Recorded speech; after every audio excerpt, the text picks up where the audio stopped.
Bro, gawa tayo ng wasing. Pinalitan natin kapasitor kasi naubog yung kapasitor ng dryer. So ito na natin itong bago. Yan ang bago natin. 250 lang ito mga bro. Samahan nyo ka mga bro.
Sa wasing nga is blue yellow.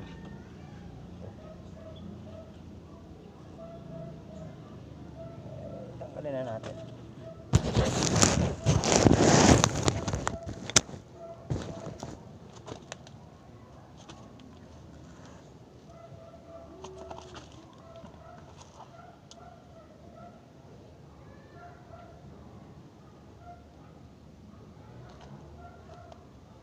So yan mga bro, kailangan kapag bansira yung kapasitor dyan, ugong na yan sa mga bro yung kanyang tunog ng motor.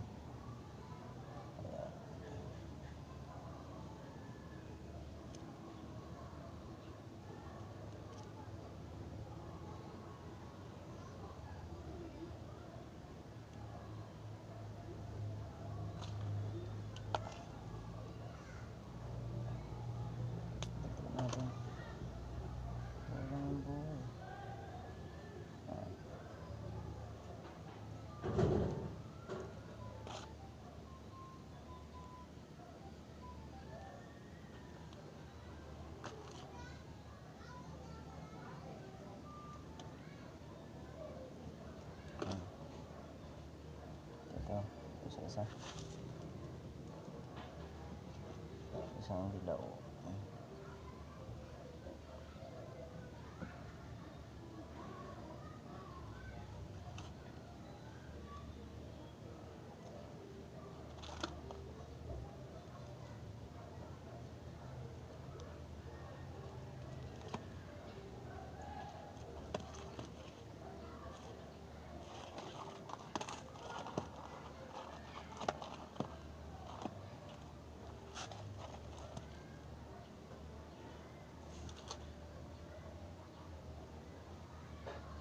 Yung value ng kapasitor ng atin wasing mga bro, 10 microfarad.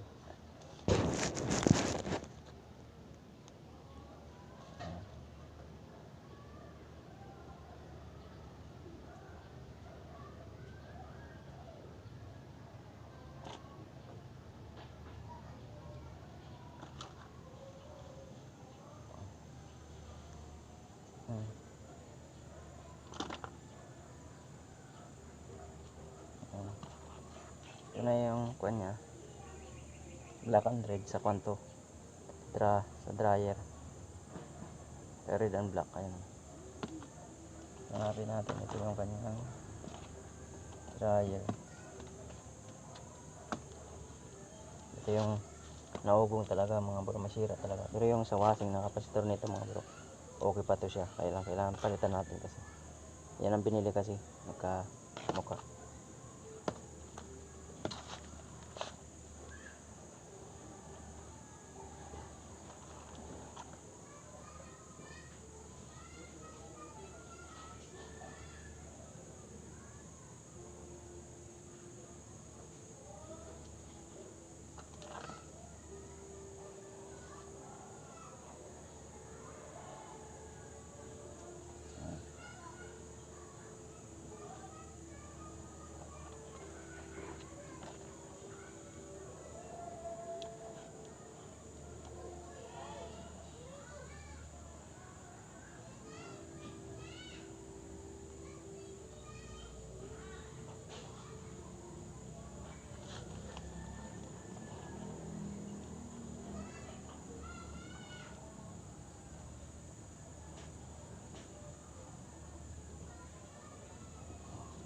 Ano?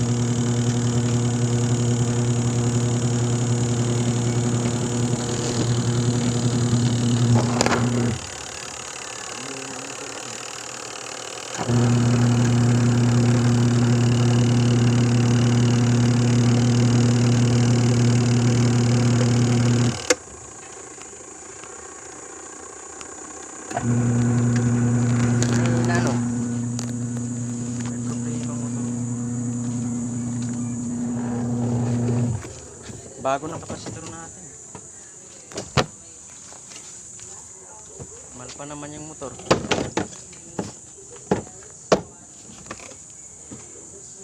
Ayan o. Mahina.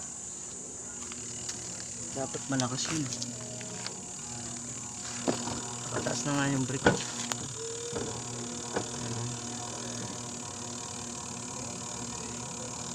Motor na problema. Tingnan natin yung kapasitor eh. Kasi yung sign niya, dalawa. Una yan, pag naugong, kapasitor ka muna. Sunod yung motor na yun. At yan mo, yan lang ikot eh.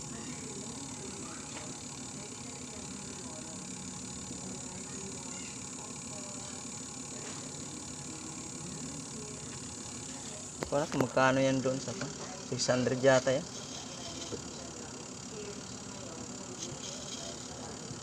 Masaya yung gabaho agad oh. Namaho. Gabaho init eh.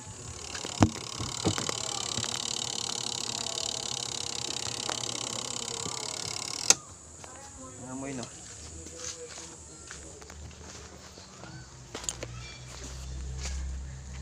Sumay na mga bro yung ikot ng dryer. Palitan na yung motor. Ayan o. Bago na yung kapasitor natin eh. Ayan.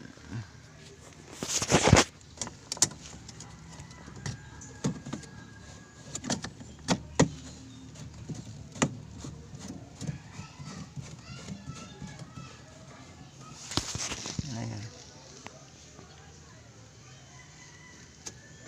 So papalitan na lang ito.